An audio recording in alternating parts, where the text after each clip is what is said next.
बिस्मिल्लाहिर्रहमानिर्रहीम। अस्सलाम वालेकुम। क्या हाल है तमाम देखने वालों के? सब अपने घर में खुश रहें, आबाद रहें, आमीन सुम आमीन।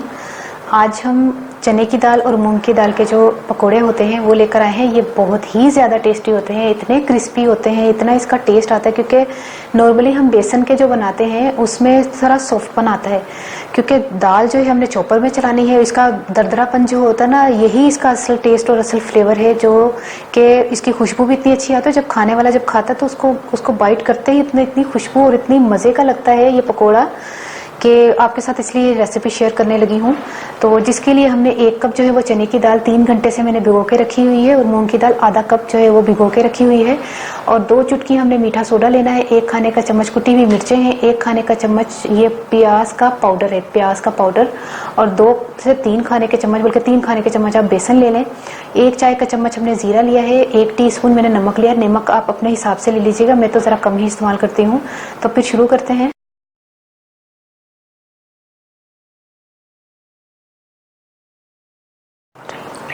सबसे पहले हमने मूंग की दाल और चने की दाल को मिक्स करके पीसना है। इसको साफ सुथरा सा 2-3 पानी मैंने धो के इसको रखा हुआ था।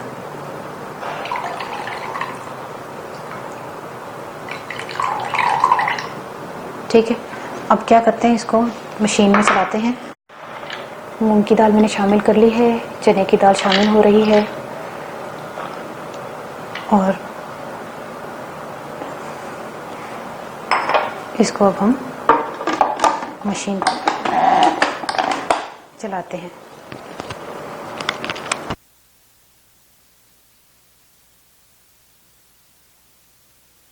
ये देखिए हमने अच्छी तरह से पीस ली है, और इसको हम ब्लेड जो है वो उतार दिया है। और आपने देखा होगा कि पानी मैंने शामिल नहीं किया, इसको पीस लिया अच्छी तरह। तो तमाम को मैं निकाल के ना सारी को फिर मैं बताती हूँ। ज़ीरा शामिल किया, मीठा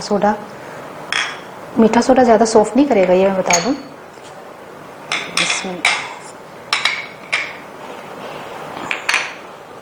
ये तमाम चीज़ें मिक्स करके हमने इसको अच्छी तरह मिक्स करना है। जैसे ही हमने अमेज़ा जो है वो मिक्स किया है, क्योंकि इसमें मीठा सोडा, इसको थोड़ा सा जल्दी इस्तेमाल कर लें। और वैसे भी इतना इससे फ़र्क नहीं पड़ता 2 चुटकी से। और छोटे छोटे हमने हाथों से ही निकालने हैं पकोड़े, बिस्मिल्लाह, नहीं, हाथों से छोटे छोटे ना पकोड़े निकालने हैं।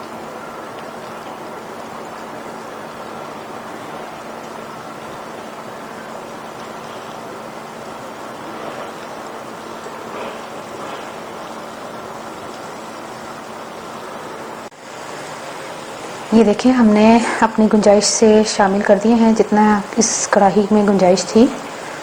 अब इसको मीडियम फ्लेम पर पकाते हैं। देखिए फ्राई हो गए हैं। इन पकोड़ों को अब निकालें और किसी टिश्यू पेपर पर, किचन टॉवल जो होता है उस पर रखें, ताकि जो एक्सेस ऑयल है वो जस्ट कर ले।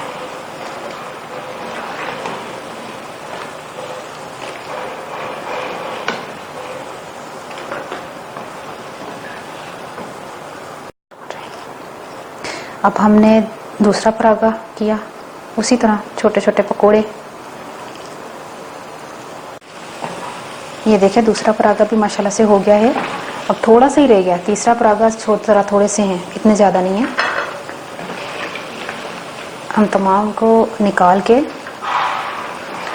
फिर मैं आपको लास्ट में बताती हूँ। ये देखिए पकोड़े बनकर तैयार हो गए हैं। ये बहुत ज़बरदस्त बनते हैं, और बहुत, देखिए ऊपर से देखिए कितने क्रिस्पी हैं। ये ऊपर से कितने क्रिस्पी है देखें, और अंदर से देखिए कितने सॉफ्ट है ये। और यही इसकी जो है ना खासियत है। और दूसरी बात ये है कि इसको प्लीज़ इमली की चटनी के साथ खाइएगा। मेरा कहना मान के आपने इमली की चटनी का कि इमली की चटनी के साथ खाएंगे ना तो आपको ज़्यादा टेस्ट आएगा। और जो है उन मैं पंजाबी बाकी तो पकौड़े कि रखांगी, देखो। अच्छा हूँ मैं पंजाबी दस लगी हाँ। चने की दाल ते मूंगी की दाल मैं ਲਈ ਸੀ 1 ਕੱਪ ਚਨੇ ਦੀ, ਮੂੰਗੀ ਦੀ ਅੱਧਾ ਕੱਪ ਸੀ। ਉਹਨਾਂ ਨੂੰ ਨਾ ਮੈਂ ਕਾਫੀ ਦੇਰ ਭਿਓਈ ਰੱਖਿਆ ਸੀ, 3-4 ਘੰਟੇ ਭਿਓਏ ਸੀ। ਉਸ ਤੋਂ ਬਾਅਦ ਉਹਨਾਂ ਨੂੰ ਨਾ ਬਿਲਕੁਲ ਨਿਚੋੜ ਕੇ ਉਹਨਾਂ ਨੂੰ ਚੌਪਰ 'ਚ ਚਲਾਣਾ, ਔਰ ਅੱਛੀ ਤਰ੍ਹਾਂ ਚੌਪਰ 'ਚ ਚਲਾਣਾ, ਅੱਛੀ ਤਰ੍ਹਾਂ ਉਹਦਾ ਨਾ ਪੇਸਟ ਜਿਹਾ ਬਣ ਜਾਏ। ਮਤਲਬ ਜਗ 'ਚ ਨਹੀਂ ਚਲਾਣਾ, ਪਾਣੀ ਪਾਉਣ ਦੀ ਜ਼ਰੂਰਤ ਨਹੀਂ ਹੈ ਉਹਦੇ 'ਚ। ਫਿਰ 2-3 ਖਾਣੇ ਦੇ ਚਮਚ ਮੈਂ ਬੇਸਨ ਪਾਇਆ ਵੇ, ਤੇ ਉਸ ਤੋਂ ਬਾਅਦ ਮਿੱਠਾ ਸੋਡਾ ਪਾ ਕੇ, ਕੁੱਟੀ ਦੀ ਮਿਰਚਾਂ ਪਾ ਕੇ, ਨਮਕ ਪਾ ਕੇ ਤੇ ਜ਼ੀਰਾ ਵਗੈਰਾ ਪਾ ਕੇ ਨਾ ਸਾਰਾ ਸਮਾਨ ਜੋ ਵੀ ਤੁਹਾਨੂੰ ਮੈਂ ਦੱਸਿਆ ਸੀ। ਹਾਂ, ਪਿਆਜ਼ ਪਾਊਡਰ ਲਾਜ਼ਮੀ ਪਾਣਾ ਜੀ। ਅੱਛਾ, ਪਿਆਜ਼ ਪਾਊਡਰ ਦੇ ਬਗੈਰ ਜਿਹੜਾ ਨਾ ਉਹਦੀ ਇੱਕ ਖੁਸ਼ਬੂ ਜਿਹੜੀ ਆ ਰਹੀ ਨਾ, ਉਹ ਨਹੀਂ ਆਏਗੀ। ਤੇ ਅਗਰ ਤੁਹਾਨੂੰ ਨਹੀਂ ਮਿਲਦਾ ਪਿਆਜ਼ ਪਾਊਡਰ, ਤੇ ਚਲੋ ਮੈਂ ਤੁਹਾਨੂੰ ਦੱਸਦਾ ਕਿ ਇਹਨੂੰ ਮੈਂ ਰੈਸਿਪੀ ਇਨਸ਼ਾਅੱਲਾ ਤੁਹਾਨੂੰ ਮਿਲੀ ਹੋਏਗੀ, ਕੀ ਕਹਿੰਦੇ ਨੇ, ਮੇਰੇ ਮੁਸਕਰਾਤੀ ਲਾਈਵ ਦੇ ਵਿੱਚ। ਉੱਥੋਂ ਤੁਸੀਂ ਦੇਖ ਸਕਦੇ ਹੋ ਕਿ ਪਿਆਜ਼ ਦਾ ਪਾਊਡਰ ਕਿਸ ਤਰ੍ਹਾਂ ਬਣਦਾ। ਅੱਛਾ ਠੀਕ ਹੈ, ਫਿਰ ਮੈਂ ਉਹ ਪਾਇਆ ਜੇ 1 ਖਾਣੇ ਦਾ ਚਮਚ, ਤੇ ਜਿਹੜਾ ਨਾ ਉਹਨੂੰ ਮਿਕਸ ਕਰਕੇ ਨਾ ਉਹਦੇ ਪਕੌੜੇ ਬਣਾ ਲੈਣੇ, ਤਲ ਲੈਣੇ। ਤੇ ਇਮਲੀ ਦੀ ਚਟਨੀ ਦੇ ਨਾਲ ਤੁਸੀਂ ਖਾਣਾ ਹੈ, ਤੇ और खा के और मैं जरूर दसना तुहानू कैसे लगे ने।